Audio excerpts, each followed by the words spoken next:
So, SFIA, wow. Why did we do it? Does everyone remember Mr. Gershon, Sir Peter Gershon? Yeah, what an amazing character. Wasn't it he blew a UK up, he come and did ours as well. So we got the Gershon review that said we didn't know what we were doing, we had to get rid of all our contractors, we needed to bring in more permanent staff. We still had public service wage structures, but it didn't matter, we still did it all. So when we kicked off our journey in the AFP, I just joined the IT department, it was about 6 years ago, and I thought I'd have this done by now. We're about 470 FTE in the IT department with a budget of about 70 million. We operate in 33 countries. We have a community policing role like New South Wales Police and things like that. So in ACT we have guys that drive around in vehicles with red and blue lights. We have counter-terrorism international deployment groups, so we have about 300 staff in Solomon Islands and New Guinea doing stability work and things with local police. So we're pretty diverse. We're like defence, but very small. So Gershon kicked off and we did these amazing things. We got rid of all our contractors because that's what Mr. Gershon said would work for us. And then the AFP cut our budget in half and cut our workforce in half because we do law enforcement, not IT. So we went from 470 and on our darkest day, we were running 2 data centres, we still do. We're running a network in 33 countries. We run every major airport in Australia and we were doing it with 198 people. We are the poorest financed, smallest IT department in the Commonwealth per head of agency. Our budget is about 5% of the AFP. So of a $1.4 billion budget, we get 5%. That 5% is actually not just in IT. There is a department that looks after telephone interception, covert surveillance, and they are 50% of that 5%. So, I come from the intelligence community and I'm a technical person. That's our business. I walked into an IT department, I didn't know anything about IT, and I've learned a lot. That's why IT is very much a self-licking ice cream. If you're a business technology person, you have a very different view of the world. So my job was pretty much to try and make the IT department more efficient. And in doing that, lost all our money and lost all our people. That was a really good way to make us efficient. The other part was understanding the way we were changing and the way we were going to have to change to keep up in IT skills. I've been in technology 35 years. I started working on computers when I was 16 years old in the Navy. Computers people didn't even know existed in Australia. So I thought this was normal. In the AFP, you can do your job with a book, a diary, an official diary. They go into court, you've seen them, they read out the diaries, right? You don't need a computer to do that. They are very, very much self-sufficient. And it's a fascinating culture to see as we change. If you cut your workforce in half, the most critical people I have are subject matter experts, and I truly believe this. For me in the government, if you're in executive level 1 or 2, which are our top technical areas before you go into the executive service like I am, if you're not in a leadership role, you're a subject matter expert. Otherwise, I sack you. Because you've got to either be in a leadership role or an SME. Because you can't be getting paid. So our EL2s get $167,000 to $180,000 a year. That's a pretty good wage. And if you're not running a team and you're getting that much money, you've got to have some value to bring to the organisation. So I went down the path of subject matter experts. In the defence intelligence community, these people are what sustain and maintain. Understanding our reliance on contractors, wow, what an overinflated market. Contractors, my goodness me. 400 grand for a senior BA. What's a senior BA? You're a BA or you're not. You've been around a long time, does that make you senior? Well, you're either a BA or you're not. You're qualified. You might be good at it.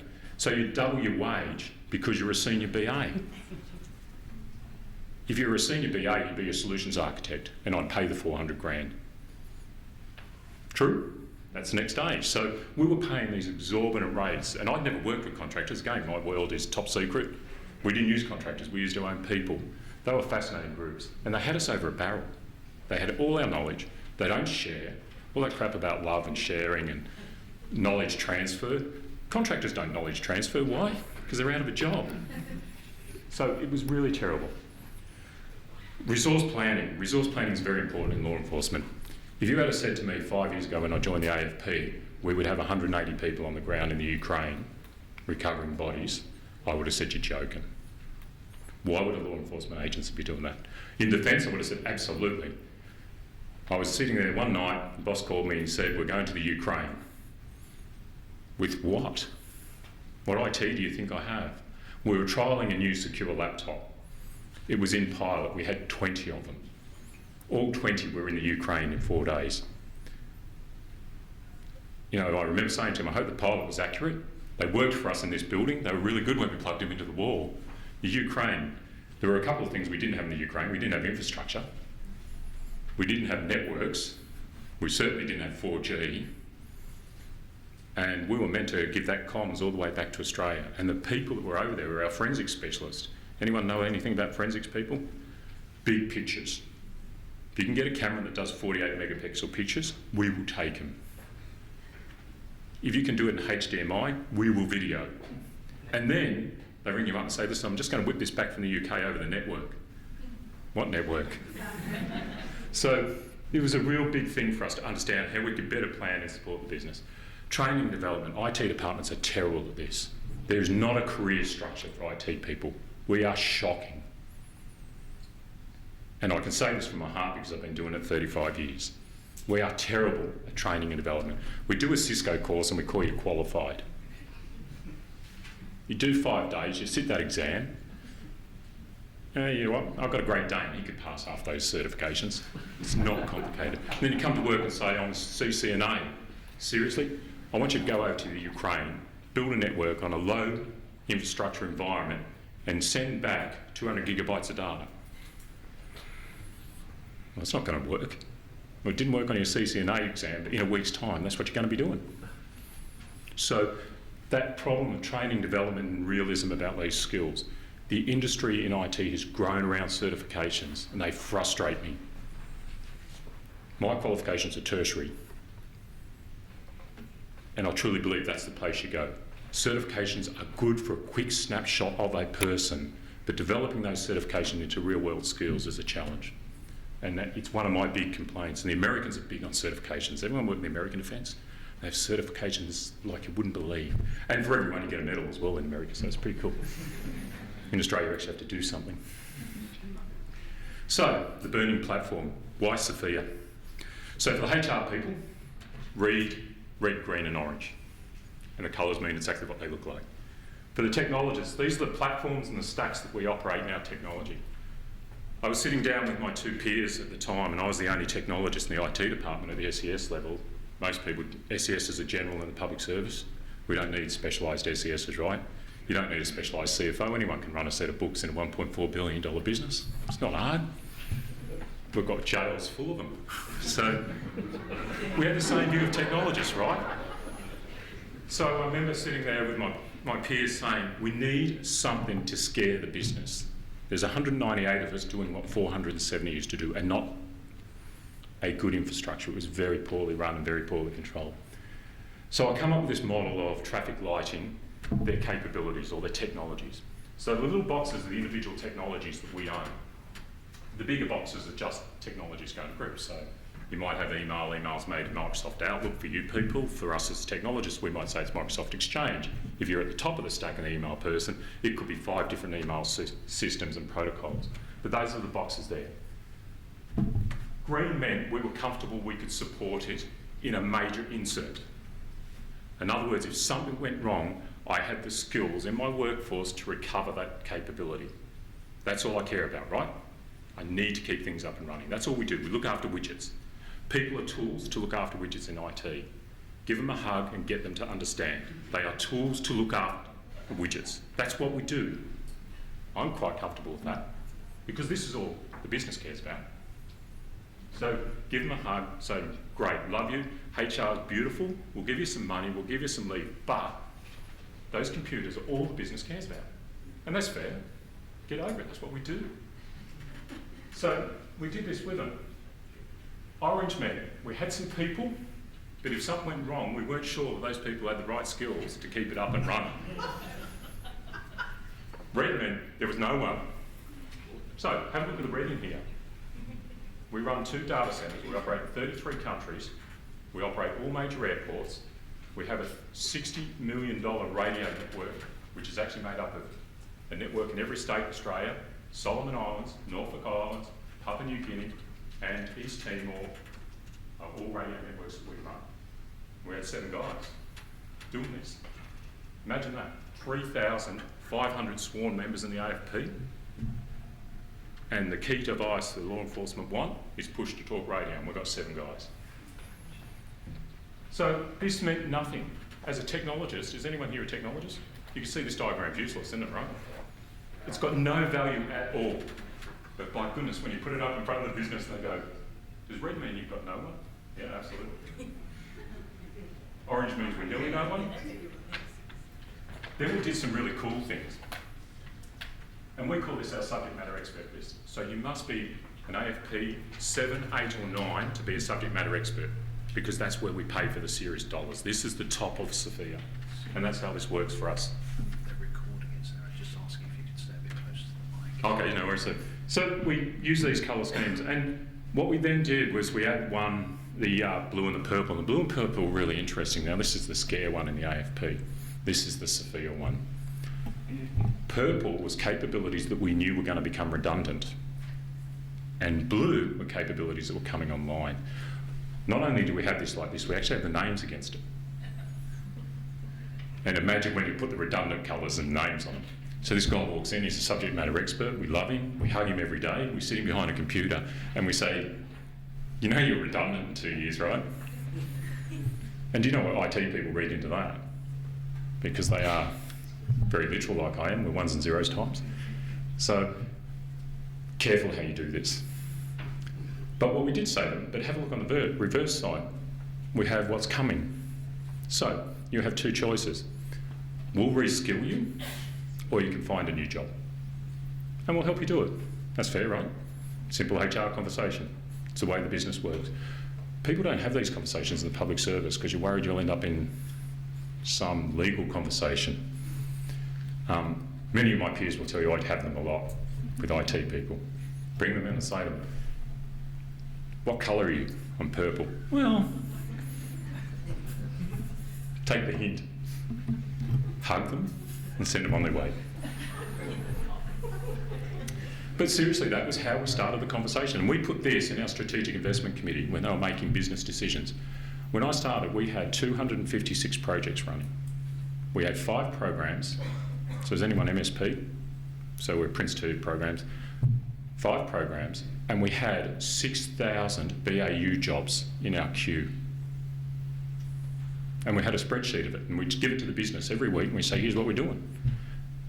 And I said to them, seriously, if the business sees that spreadsheet, they think we're going to do it. So I got rid of the spreadsheet. There are 5 jobs. There are 10 projects, there are 5 programs.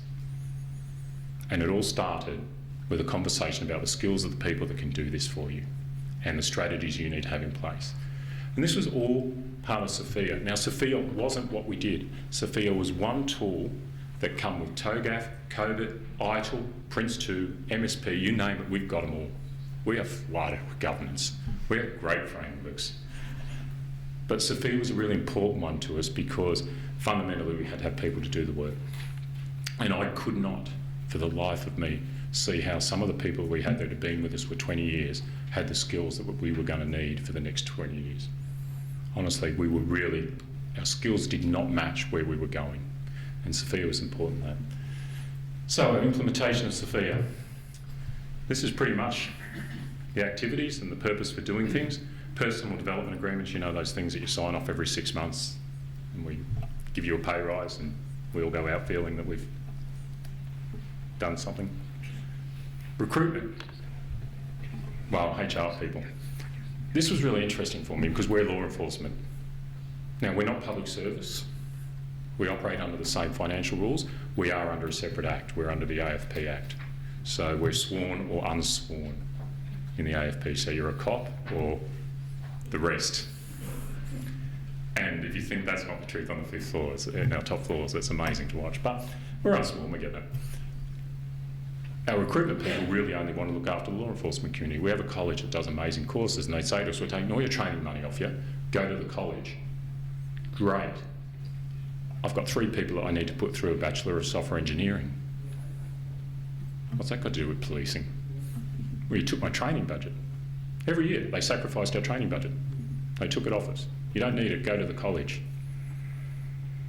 Which one of those green, orange and red boxes was going to be fixed in a law enforcement college? None of them. But that was the mentality that we were fighting with.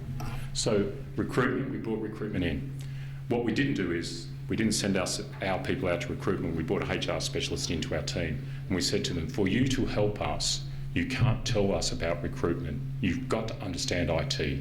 You've got to understand what all those colours mean, and you've got to understand SFIA. So we've trained a recruitment person to get their head around SFIA so they can work with us. And that was really important to us. We didn't want to send our people out to them. We wanted them to come in. We do agile project management. When I run an agile project, I send my staff out to the business to sit with the business for 6 months to develop the product. Well, this for me was agile.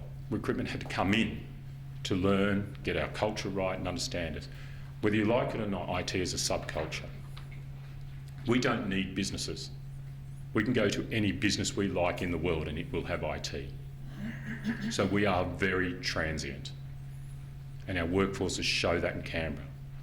So we have to be very careful that if we don't provide them with the skills or the jobs or the, some quality of work, they will move fast in Canberra. And it moves with certified agreements. Every time an agency signs a new certified agreement, their pay rises come in, they move a bit higher paid than what we are, off goes the workforce. This is a reality of living in Canberra because they move around with certified agreements, and that's an important part for us. So bring recruitment in to ICT. Get them to understand the culture of what they're working with, because it doesn't work the other way. I own SAP too, so if they want me to do their stuff, quid pro quo. So it's a skill. Demand and capacity management, and we can talk a bit about that, and I run a fairly big one, but resource planning. I have 5 staff that are dedicated to HR demand and capacity management. I can tell you, if you want to slot a new project into my work list, I can tell you the skills that I am going to be requiring to do it and the impact across my whole workforce out to 18 months. I have 5 people that can do it, and they can do it in an hour. And that is all they do. They don't do demand and capacity management on systems. We have software to do that. It brings up massive graphs and colourful charts and little red and green lines. From the HR side, we don't. For every time the business says, listen, we've decided we want to put this new project in, we can get out to them and we can talk to them, and in an hour we can say, if you want to start this project, and we call them what we call the Jihadi window, a sliding window, we have a brief that goes up that says, here's what it looks like. Anytime you choose to put in your project, move everything from that point out. And this really matters because it may move your projects into new financial years. And if you're in the government, that financial year concern is really interesting. So it's just a conversation with the business. We don't care what you choose to do, it's your business, but understand what the impacts are. You can't just add something to a task list and think that it can be absorbed.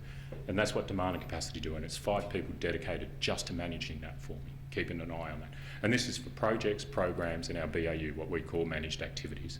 And they do that all the time. So we know where everyone is. We do great time attribution. We know the hours that people work and where they're planning all their times, and we're very strict on it. Standard industries, we wanted to align with industry.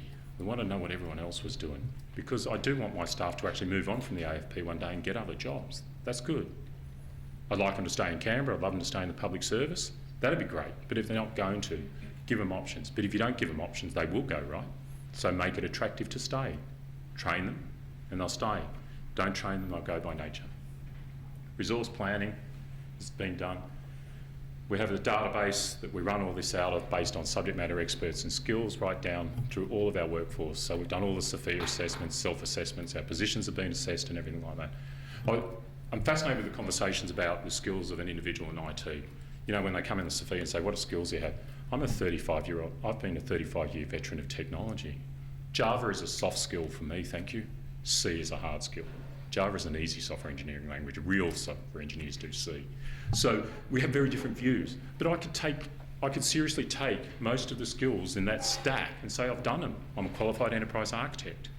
That's what I do now. I was a CTO of an organisation, so I understand that. What we said to them is we want each role to have about 4 or 5 skills.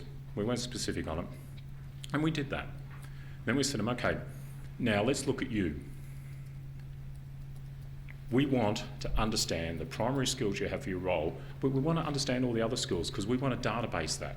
So when I have to send 150 people or support 150 people in the Ukraine, those secondary skills are important. And don't forget that, because that's really important. And we do that often because we're small. So people say it's only those 5 to 6. Absolutely not.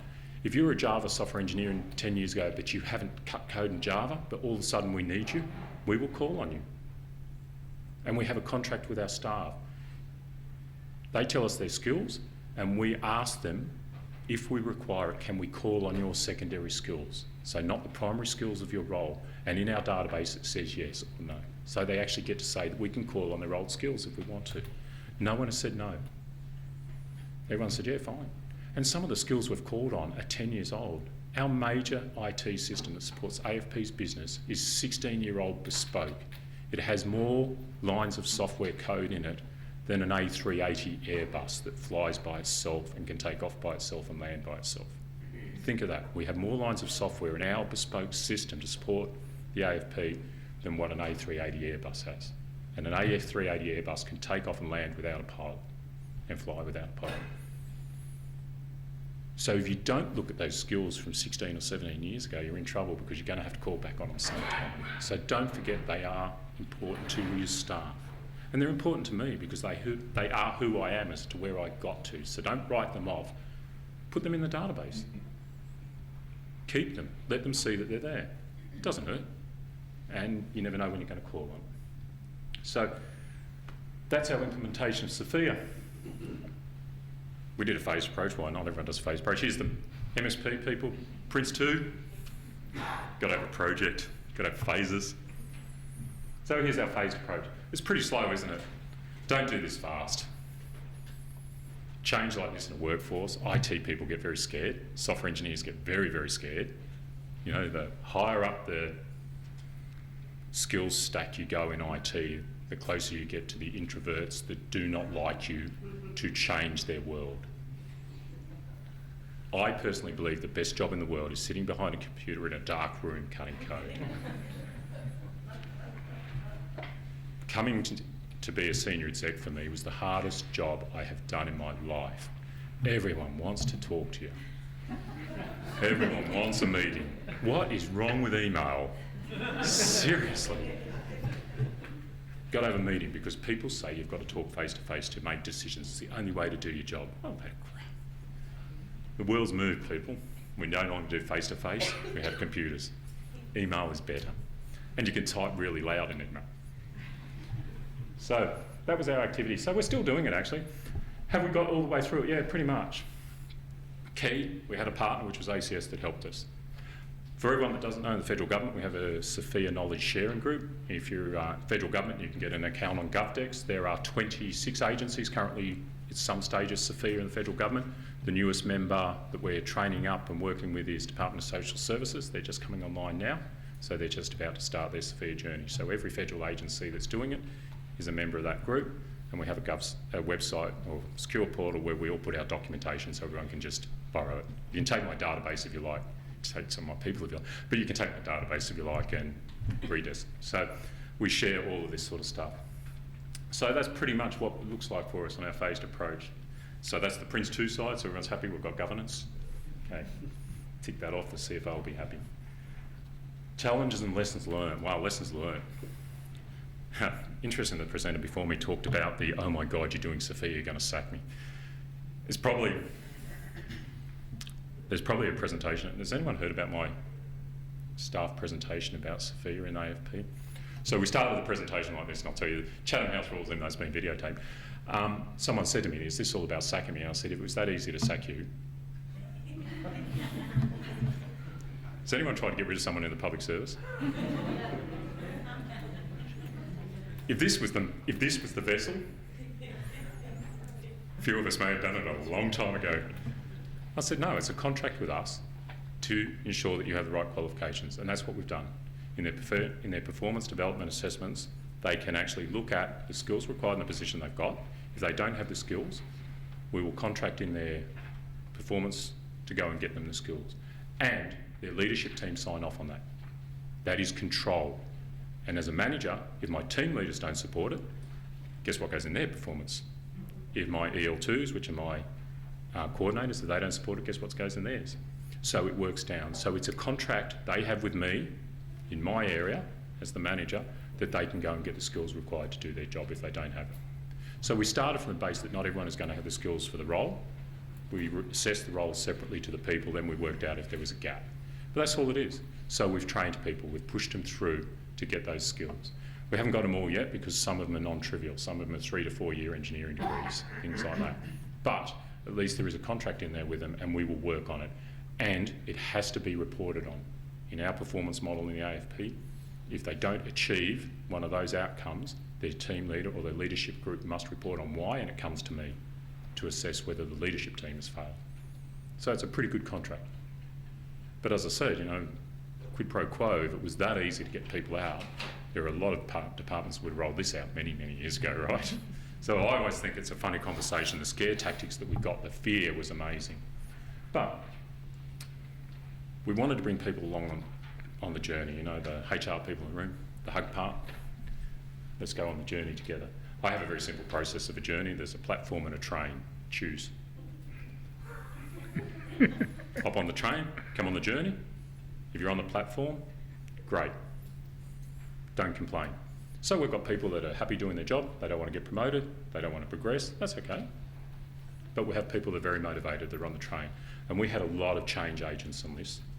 And they weren't EL2s and EL1s. They were very junior IT people.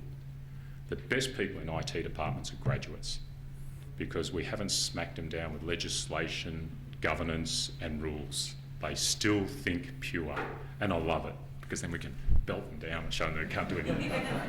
So, tangible goals to deliver outcomes and that. None of this is rocket science for anyone here. If anyone thinks it is, let me know and we can have that conversation about what you're doing and whether you're in the right job.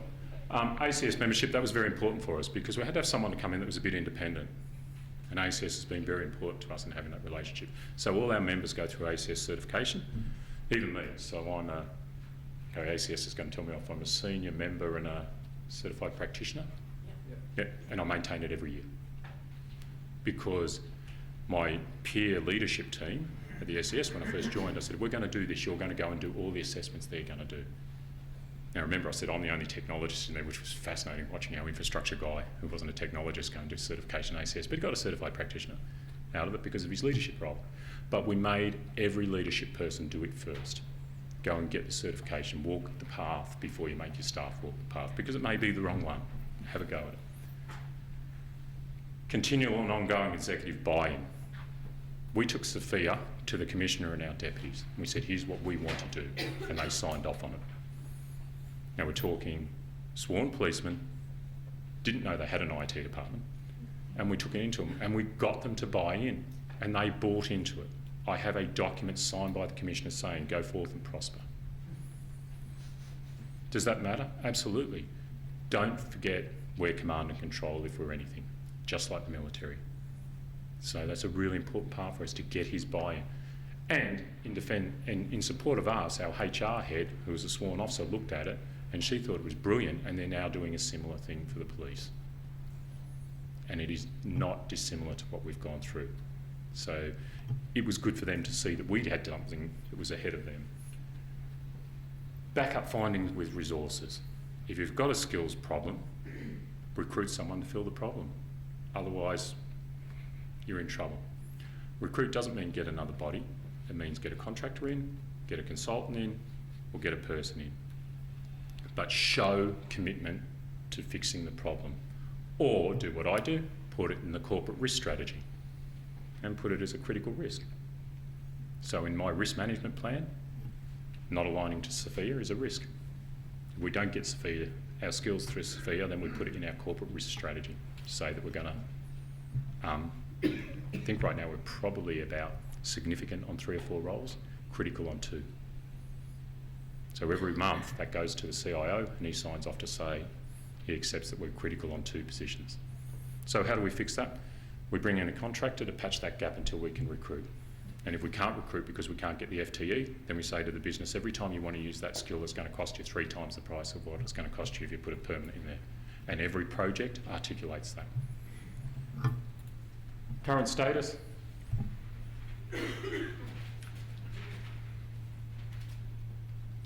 We're still working with the human resource management, not because we're not there, because they're bringing up the systems to support us. So our SAP, anyone know SAP? Everyone knows SAP. Not easy, right? So we're doing that. All our permanent contractor recruiting is done using SFIA. Our roles are all SFIA aligned. We go out to market for contractors. Our people can assess the contractors against SFIA. Very important conversation before. You heard about the cost of the person and things like that. Contractors in Canberra are very overinflated, underskilled, overinflated. Not sure which one you use. But seriously, the contractor market, challenge it.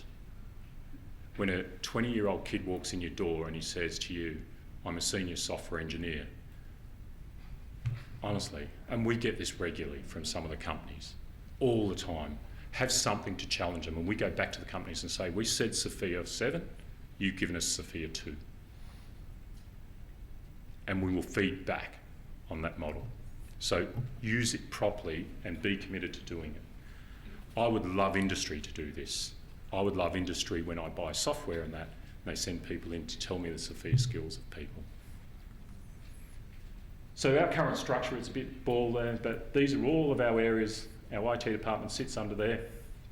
We don't have a CIO, we have a national manager, technology and innovation, because we had an organisational change, everyone changed names because that matters. So, but key to, I suppose, to see it is the complexity of a department of only 250 people right now we're at. That's, this level here is our EL2s. So that's how many EL2s. Now the sworn police get confused with that because a police officer runs 300 or 400 staff at that level. In IT, they run 3 or 4. And what we said to them, that might be totally appropriate. My chief architect is an EL2 and he has 2 enterprise architects working with him and they're all band 9s, which are EL2s. That's his team. But that's acceptable for me. But to have the conversation with the business, you have to be able to prove something to them, and we use SFIA to prove it. And when we pay, we can pay supplementary agreements, unlike public service. We can bring you in and throw you more money at you. We can use this to throw more money at people. So we do bring specialists in and supplement them. So it's a really good conversation to have with your HR people because they can see why we invest more. Simple example, I run plan and build. That means everything from idea, rack, stack, power, and cable I own in AFP. That's my job right now. Hopefully not soon.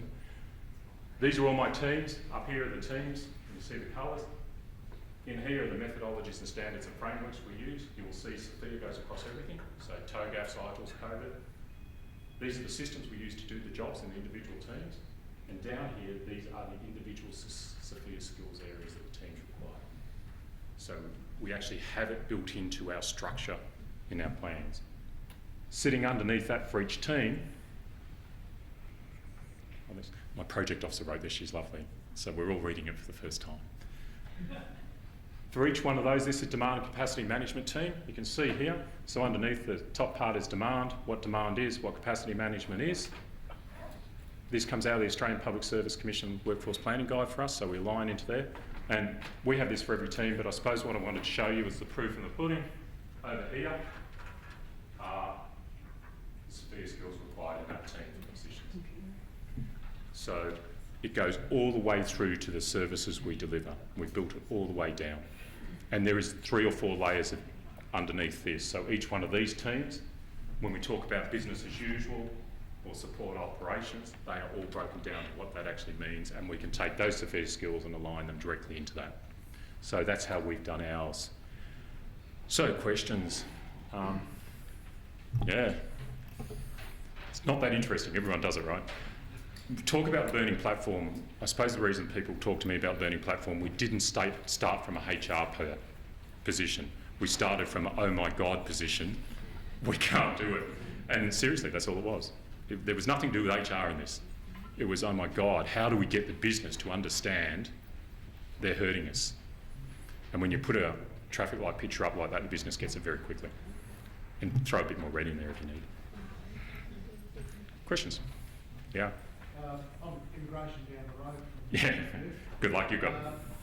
We can identify pretty well everything you've said there, except how... Come to SFIA Forum. First thing we do is hug. Yeah. Yeah. I'm just wondering though, as you're a step ahead of us at the moment, with your assessments, how long has it taken you to get what percentage of assessments at this stage? Now we're talking our agency, we've got 1,600 so we've got a lot bigger. Yeah, they're showing off. Not long. We had some recalcitrants. You're talking about the self-assessments or the...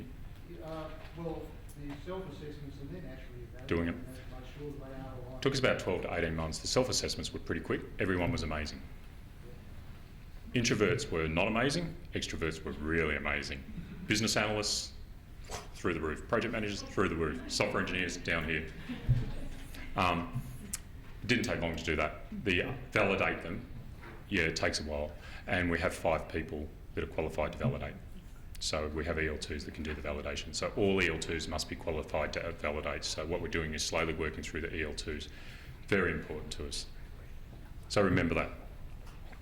Outward-looking people, business engagement people, highly skilled, amazing, know their stuff. Software engineers really mark themselves down because they're introverts.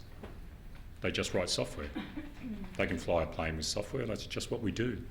Business analysts can't even identify what a plane is until they sit with someone. Workforce skills, right? Does anyone work with software engineers, right? They play themselves down. So be very, very careful. We got both ends. We got people push themselves down and people blowing themselves through the roof. And there's a lot of leadership theory people and psychologist people out there that'll tell you why. And I'll tell you they're wrong. Any more? That was easy. Now, if you're in the government, if you're in federal government, even if you're in state and territory and you want to share the paperwork, we will happily, AFP will share any of its paperwork, any of its diagrams, any of that. Please come to us. We will happily share any of it. It's not classified. It's sensitive in that we prefer you not to sell it. If you do, please put our badge on it and give us a bit, because we could do with some money. But look, we will happily share it. And I know Grant is here. He's out, he's down the other one. Grant is here from IP Australia. They are way ahead of us. They are the best SFIA in the Commonwealth, SFIA implementation in the Commonwealth, I think. So, and they've got great motivation. So he's also here, but we'll share all our paperwork if anyone wants it, or any documents or how we did things. We can all that closed door about the scare and oh my God stuff. So, thank you.